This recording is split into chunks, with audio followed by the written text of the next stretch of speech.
নমস্কার বন্ধুরা, Priyanka's kitchen and ব্লগে আপনাদের স্বাগত জানাই।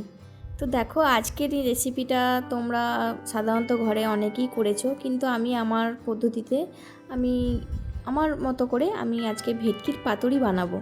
তো দেখো, আমি এখানে ভেটকি মাছ নিয়ে নিয়েছি, আর পিসগুলো কিন্তু খুব সলিড পিস ছিল। আর এখানে দেখো একটা পেস্ট বানিয়ে নিয়েছি। তো এই পেস্টটা আমি দেখাতে পারিনি কী কী নিয়েছি, তখন ভিডিও ক্লিপ নিতে ভুলে গিয়েছিলাম। তো আমি মুখেই বলে দিচ্ছি, এই পেস্টের মধ্যে ছিল সাদা সর্ষে, কালো সর্ষে, পোস্ত, কাজু বাদাম, লঙ্কা বাটা, আর দিয়ে দিয়েছি জল ঝরানো টক দই। উপর থেকে দিয়ে দিলাম পরিমাণ মতো লবণ, কাশ্মীরি লঙ্কার গুঁড়ো অল্প একটু দিয়েছি সামান্য একটু ভালো কালারের জন্য, আর দিয়ে দিয়েছি সর্ষে তেল। সর্ষে তেলটা অবশ্যই দেবে, না হলে খেতে কিন্তু এতটা টেস্ট আসবে না। তো সব কিছু উপকরণ একসঙ্গে দিয়ে ভালো করে মশলাটা আমরা এর মধ্যে মাছের মধ্যে মিক্স করে নেব। মশলাটি কিন্তু খুব ভালো করে মাছের গায়ে মিক্স করে লাগিয়ে নিতে হবে। তো দেখো, আমি মাছগুলোর মধ্যে সবগুলো খুব ভালো করে মিক্স করে নিচ্ছি। আর এটি আমি কিন্তু মিনিমাম 1 থেকে 1.5 ঘন্টা বা 2 ঘন্টা মতো আমি এটা ফ্রিজে রেখে দেব। একটু ম্যারিনেটটা ভালো হয়ে গেলে, একটু যখন তাওয়াতে দিলেই সঙ্গে সঙ্গে এটা খুব ভালো করে হয়ে যায় আর খুব সফট হয় খেতে।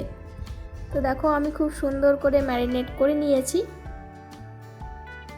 তো এবার আমরা এটা ঢাকা দিয়ে ফ্রিজে রেখে দেব। আপনারা চাইলে বাইরেও রাখতে পারেন, তবে আমি ফ্রিজে রেখেই করেছিলাম। তো দেখো, খুব ভালো করে মিক্স করে আমাদের 2 ঘন্টা হয়ে গেছে। এবার একটা কলা পাতার মধ্যে কলা পাতাগুলো খুব ভালো করে আমি সেঁকে নিয়েছি আগুনে। তো তারপর আমি এর মধ্যে একটা করে মাছ দিয়ে তার ওপর থেকে সেই মশলাটা 1 চামচের মতো দিয়ে, ওপর থেকে সর্ষের তেল অল্প একটু আর চেরা কাঁচা লঙ্কা দিয়ে পাতাটি খুব ভালো করে মুড়ে সুতো দিয়ে বেঁধে নেব। যেহেতু আমি এক হাতে কিন্তু এই ক্যামেরাটা করছিলাম, তাই আপনাদেরকে মোড়াটা আমি দেখাতে পারিনি। আশা করি এটা সবাই খুব ভালো করে ইজিলি মুড়ে নিতে পারবে। তো দেখো, আজকে আমি ভেটকি পাতুরিটা কিন্তু মাটির তাওয়াতে করব। আপনারা নর্মাল কড়াই বা ফ্রাইং প্যান যে কোনোতেই করে নিতে পারেন, তবে আমি আজকে মাটির তাওয়াতে করেছিলাম। সব একসঙ্গে দিয়ে আমি কিন্তু ঢাকা দিয়ে দিয়েছি। এবার এই পিঠ উল্টে দিয়ে আমি আরেক পিঠটা ভেজে নেব। তো দেখো, কত সুন্দর করে আমাদের কলা পাতাগুলো ভাজা ভাজা হয়েছে। তো আমি আরেক পিঠটা উল্টে ভেজে নিলেই কিন্তু আমাদের ভেটকি পাতুরিটা খুব তাড়াতাড়ি রেডি হয়ে যাবে।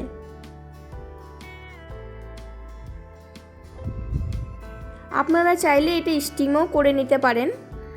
যারা তেল খেতে এতটা অ্যাভয়েড করে চলেন, তারা কিন্তু ভাপে বসিয়ে নিয়েও ভেটকি পাতুরিটা করতে পারেন। তবে আমি কিন্তু আজকে ভাজাটাই করেছি, তেলে ভেজে।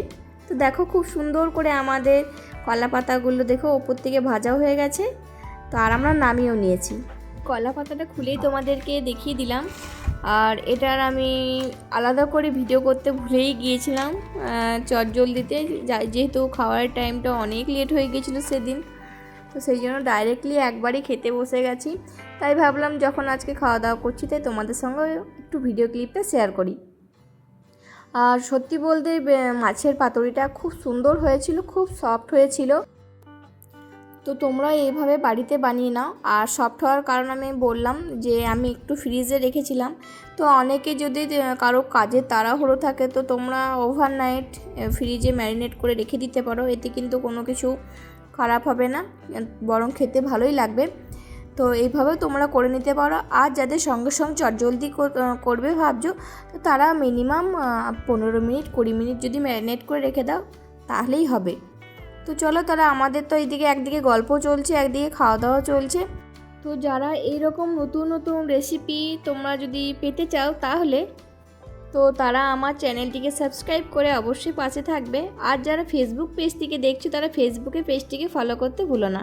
তো ভালো থাকবেন, সুস্থ থাকবেন, সুন্দর থাকবেন।